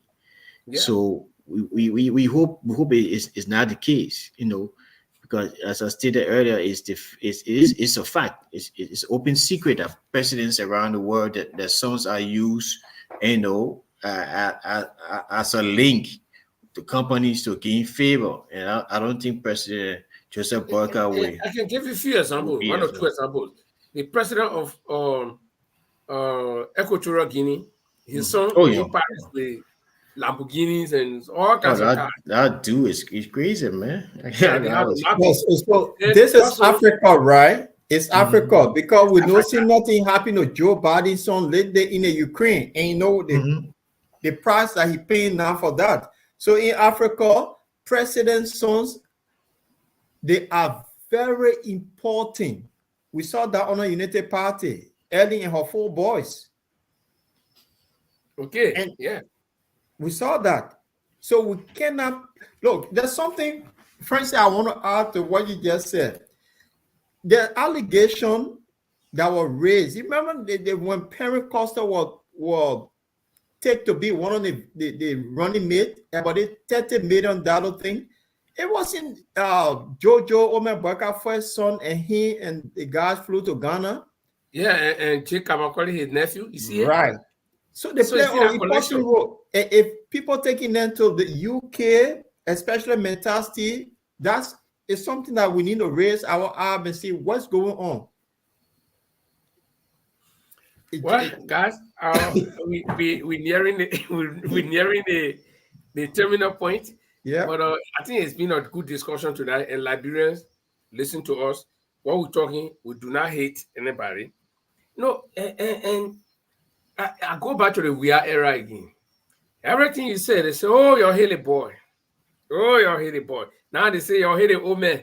You're not letting old man. So we hate a boy. We hated a boy. Now the old man again, we hate him. See, the thing is, when these people ascend to power, some will be on the show. Paul, I think we've mentioned Ellen Johnson Sirleaf's name, but passively, probably making an example or whatever. But we've not gone deep into her life or whatever her activity. Why? She's a citizen like me. I don't care. She's a former president or whatever. But right now, we're all equal. If we all go to a restaurant, we all sit down in the same restaurant, no security will be there. Or even if she get one security man and sit down on the other side. When we go to the supermarket, we all go walk in the shelf and power one. Yeah. But when these people come to power, then they become public property. They come under public microscope. Right now, I say that I poor man, nobody get time for me. By the time they say, "Oh, Liverpool have gone to the port," say I'm from the maritime area, they say, "Oh, they made a poor manager." Anything I do now, they say, "Where I may get money from?" Or what I may say. No. So when you come to prominence, expect the consequences that go with it. You can be king. But when you be king, know that our crown, when you wear it heavy, you can't enjoy it. Because when you lay down heavy on your head. So everything will do it got consequences. When you lay poor life, you cry, say, "Hey, go and get money, I'll get food from tomorrow to eat." So that's how life is. Paul? Yeah. So, now I just want to ask Francis, send your United Party saying when your strong supporter going to go to prison, because this is the guy that who now to be the favorite, to be the main man to bring rest into our beautiful country. When is he going to prison? Because we want to have a show on him on the day before he goes. So, and I know this is going to break a lot of the Unity Party heart for one of the strong supporters that they all heal and then praying for to go to prison. Why is he going to jail? Well, I don't know when the court will pass and hand down its verdict on this regarding the sentencing of Mr. Waterspoon. it's our prayer, prayer that he will have some leniency, from the court, because he has shown a lot of remorse for what he has done, and he has paid back, giving back the money, and also it's our prayer that should be getting some leniency in the sentencing, and we do not pray, we do not think that we do not condone what he did, and equally so we do not expect Liberians to celebrate his downfall basically because he was an opposition. I mean, he opposed some of the candidates, and so I think we should have exhibit some sense of humanity, in respect. Yeah. Right. So, anyway, the Unity Party, they say love Liberia, think Liberia, and build Liberia, and also sleep with the devil when it's necessary to get power. Everybody did that. All. Who gave it? Who commies give Prince John 50,000 for his community college? It was done under the pretext of giving money on the community college. So we all know that he wanted Prince Johnson closer to him.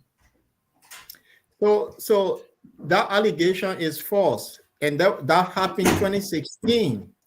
It doesn't matter. Prince Johnson killed Liberia. Let me finish now. He never Prince Johnson killed Liberia. Prince Johnson killed Liberia 1990, brother. For the sake of power, I will give $50,000 to sleep with the devil. It was not a case. In his case, he was doing it for the young people of Liberia to be educated. It was not about getting power. So that allegation. Now, it's good that Unity Party ran with that campaign, but what Yeke Koduba is seeing now, they see Yeke Koduba is mad. But Yeke Koduba is laying down premise that have happened, and they have not debunked it yet. Something that Prince Johnson that went back in Cummings to helping with community college. Now, let me say something here, Francis. Our president now, George Weah, were connected to so many allegations and so many things happened that associated with him. You remember, he was in Florida. This guy that were arrested for drugs. We were in a guy house that day when it happened. They picked the two of them up. They picked them up. We are go up. It was James. Jim Bestman house. Bestman, that's him. You got it. In the Weah government, you learn that things that have to do with drugs, associated with drugs in this government.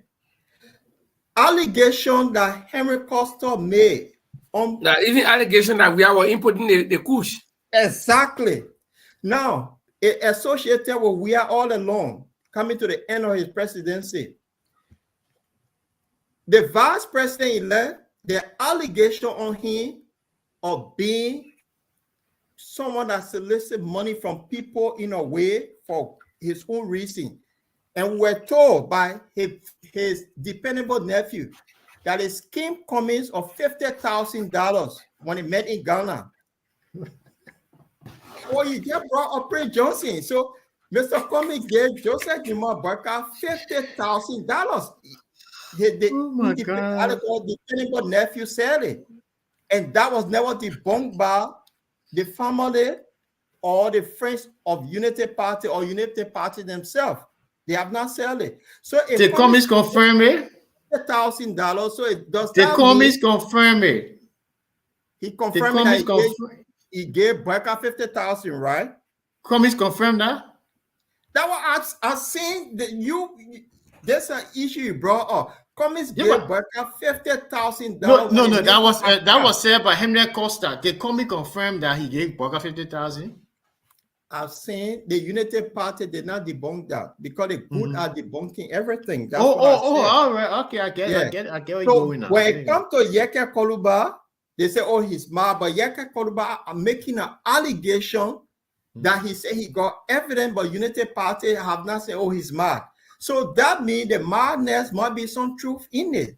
If we can accept that the money that was given to Prince Johnson for school, and then say that school was for Prince Johnson to take side, so that means the 50,000 that was given to Omer Boyka, the $30 million that he was going to take to sell Wologiti Mountain by the scene, his dependable nephew, those allegations had never been debunked.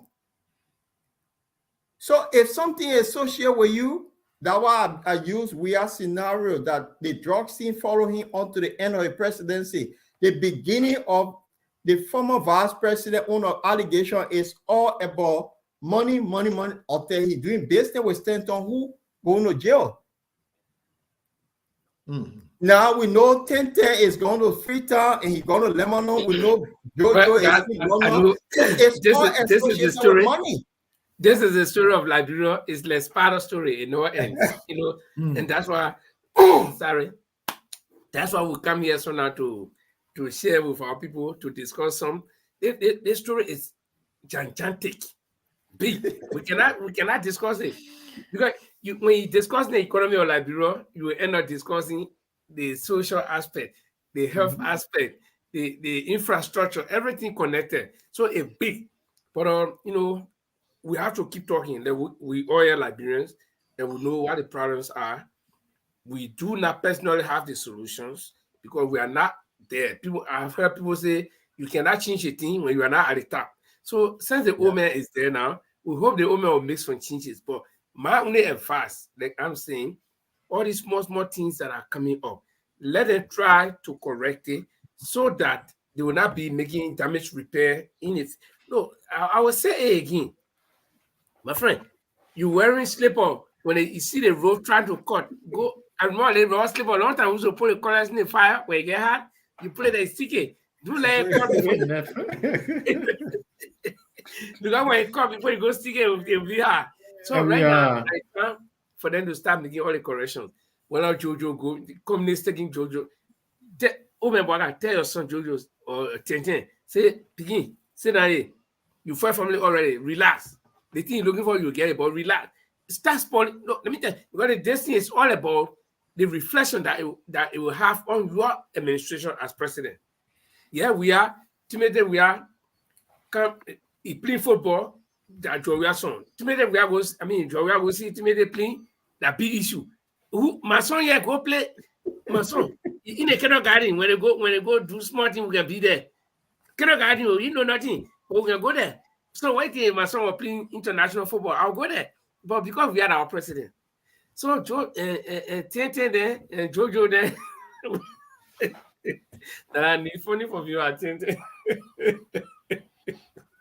Yeah, guys. But I mean, at least I think it was a good show tonight. I'll beg to leave. I think we are the climax, right? Yeah, we just about to close. Yeah, it was good. We'll be here on Tuesday, Wednesday, on David. Will not be Yeke Koluba, but we just want to Yeke Koluba because he promised that he's going to come up with evidence. He's going to come up, and he did come up. Yeah, so that's why. But yeah, it's good. It was good having you, and we look forward to seeing you on Tuesday by His grace. By grace of God. No, Liberia has to change. We need a different approach. We cannot expect to be doing the same thing over and over again. Yeah, you putting our answer in coming. Yeah, it needs to be. We need to have some changes. Although I mean, it has been a long time, and we see countries around us, and we can't afford to do that. I mean, we have our lives. I mean, our life, my life was wasted. Or in my prime, I'm a young man when they walk in, and I 40 years have gone by, 50 years have gone by, almost all the years gone by, man. So come on, man. It's so difficult. So we need to have something. Yeah. We do. And I think President-elect Walker need to put his son on, in check right now, because it's not a good it's not a good optic. The optics is not good to see his son going on business trips right now, and so what will happen when he sits in he become president proper? Some of these things that I don't. Oh no, these things it will happen. I mean, he's not a young man, a man. The hype is there, and the people coming towards you that the president he stayed there. He has not settled down. In his head, I know my father's president. So anybody. I mean, Friend said before you take a leave. So in my community, our people, Pastor community those days, our people, my father working at a bank, we're driving car while our children walking to school. So anybody can do that. We understand that. Come on.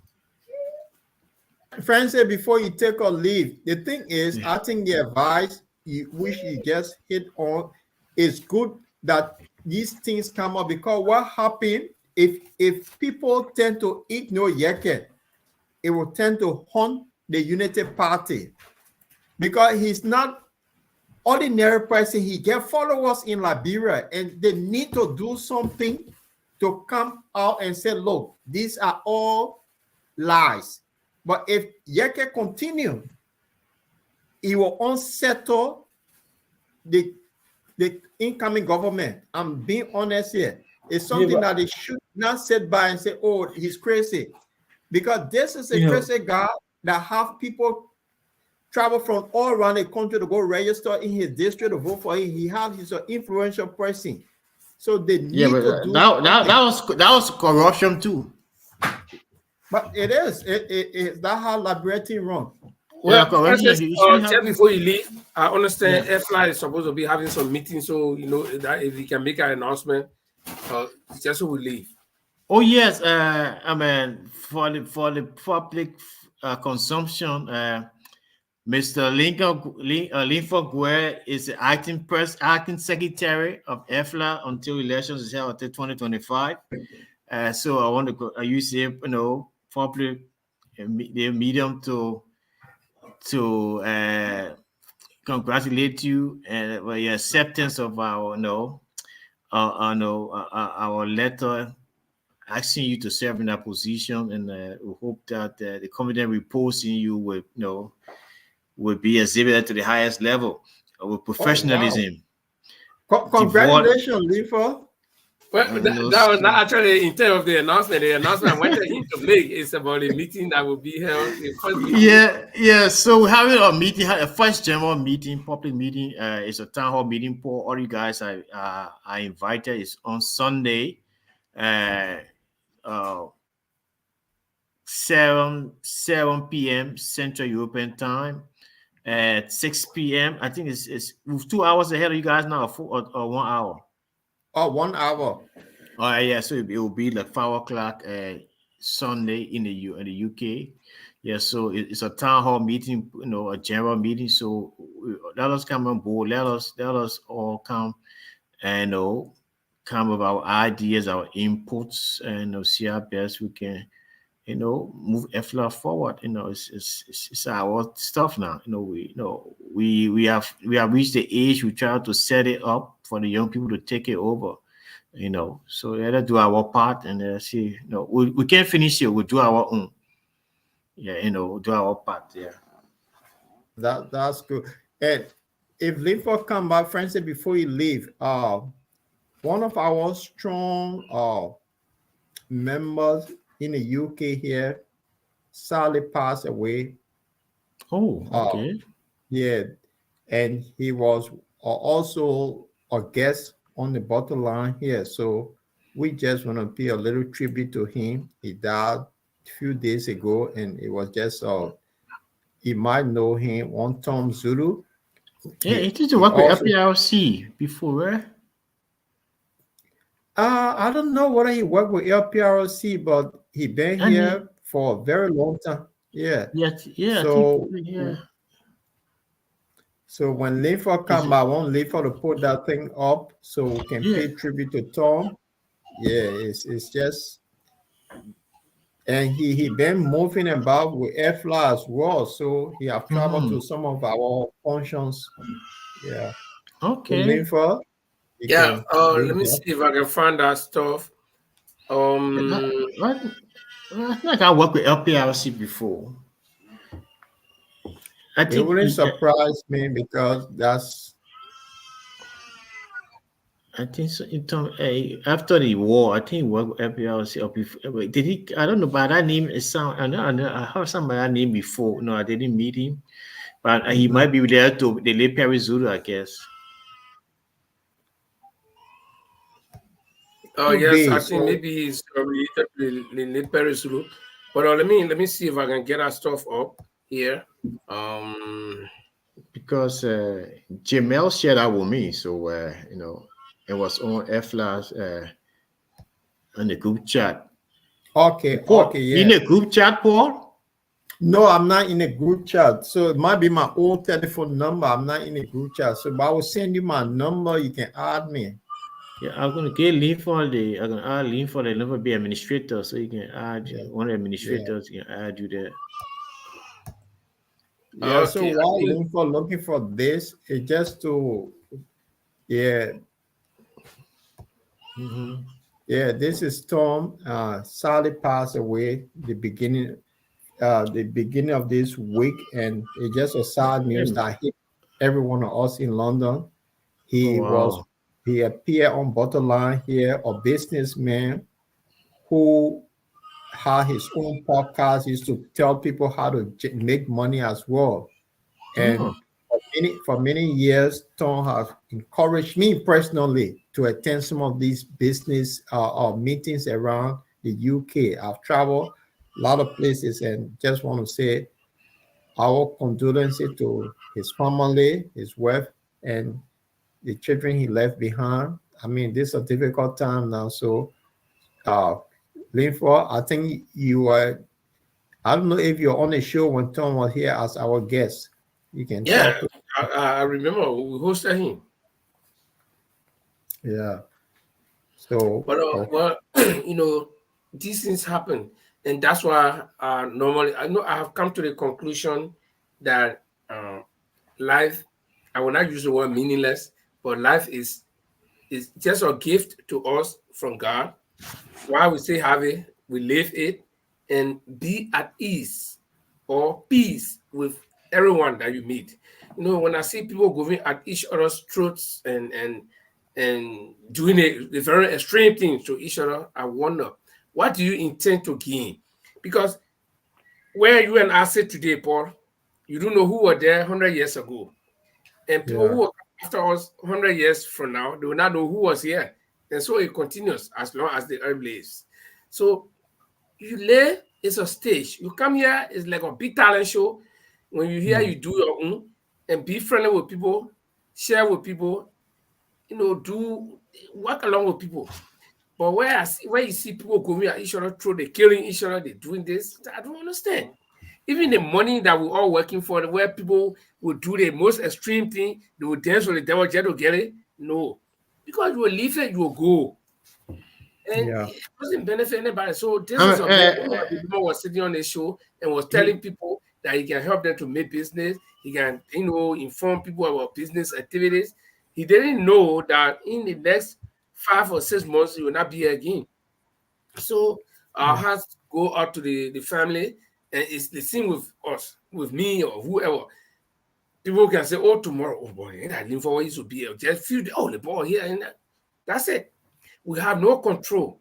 So let's do the best we can, so that if there is judgment day, law ahead, so that when we die, our judgment day will be easy for us. I used to have this when I was in the UK going to school, I used to have this guy that was teaching us logistics. The guy said, make your life easy. So I said, so let them make my life easy. Don't make it complicated. Because you own nothing here, absolutely nothing, my friend. You can own all the mansions, enough for you. At the end of the day, you die, they're going to put you, if the people like you, they will put you in some small plane and put some tight suit on you or one t-shirt on you, or they will throw you in the gutter. You own nothing here. So, our heart go to our brother and the family, and we hope the good old Lord will, he will rest in the hands of the good old Lord, which is our hope for each and every one of us, and that his family will take heart on behalf of the bottom line and the entire crew. We want to say our hats off to you because we hosted this gentleman. He was a very intelligent man. He talked, and I saw logic in most of what he said. Okay, and he's now up with us today. It teaches me a lesson that nobody owns anything yet. There's nothing yet that we own. We're just passing through. Paul? Thank you, Linford. Yeah, so this is what it is. I'll be reaching out to the wife and the children on this weekend because it's just a sad thing. We've been together here for long. Tom have been with us with like a family, and it's just a sad day for a lot of Liberians in the UK. Yeah. Okay. So, gentlemen, Francis, it was good to have you. He left already. Oh, no, he's still here. Yeah, see. It was good to have you. And to all of our people, Chadela, Muna Kripla. Muna, I gotta call Muna. I like a name, Kripla. That name sounds like a very strong person name to me, Muna, Fred Nyampo. The first time, I think I noticed Fred Nyampo here today, and he's been a very good contributor. And from our own board, I had Unique Brian from Sweden, and my little brother Griff Pusso, and Mr. Emmanuel Boa, and Regina Dan, and Esther Loputopa, the Reverend Romeo Brown, and our boy was here. Or maybe he stay at Connor Phillips. You remember the guy who brought here about the electricity stuff? Yeah. He was here. Even John Brandon was watching as well. So yeah, we'll get to you, Ekana, but let the government sit down. Maybe you have some, I saw you were on closing argument, but let the government sit down. Maybe you still have more proposals to give them. So Ekana will get back to you. We have not forgotten you. This is a family network. And so we welcome all of us from America, Liberia, or wherever you come from. This is your network. Be here. And Francis, we hope that you will always come, and you important man because you're president for EFLA, for the European Federation of Liberian Association. So your presence here will draw a lot of people. So it will build confidence in this network. So thanks for being with us, guys, our guests and our hosts. It's a pleasure having you, and we hope to be here on Tuesday. Which will be the 16th, I want to believe. Yeah, the 16th. I hope my date is not. Yeah. So we'll be here for a fresh edition. And again, we cannot promise you that we'll have a guest, but it can happen tonight. Yeah. Tomorrow, I can talk to somebody and they can consent. The problem with getting guests is that people are busy. So if you talk to them, they say, yeah, I will come. And sometimes at the last minute of time, they say, oh, my man, I'm caught up in the traffic. I can't make it. But we'll try our best to make it show as it is. Paul, anything else you want to add, and then we can leave? Yeah, so I just want to say thanks to our audience for following us. It's good to be back here, and thank you for sticking with us always. Just continue to share the show, and the platform going to grow this year. And Francis, another addition to the Bottomland family. It's good to have you on board. And yeah, look forward to the next show, and we're trying to get somebody. And I'm trying, if I can get the Crazy Man on the show, as promised, I've spoken to them, but it is what it is. We're hoping to get him. And we're also looking at other guests to be here probably on Tuesday. So yes, let's keep it going. Okay, buddy. We'll see you guys, man. Ciao. Okay. So this is how we let you leave you.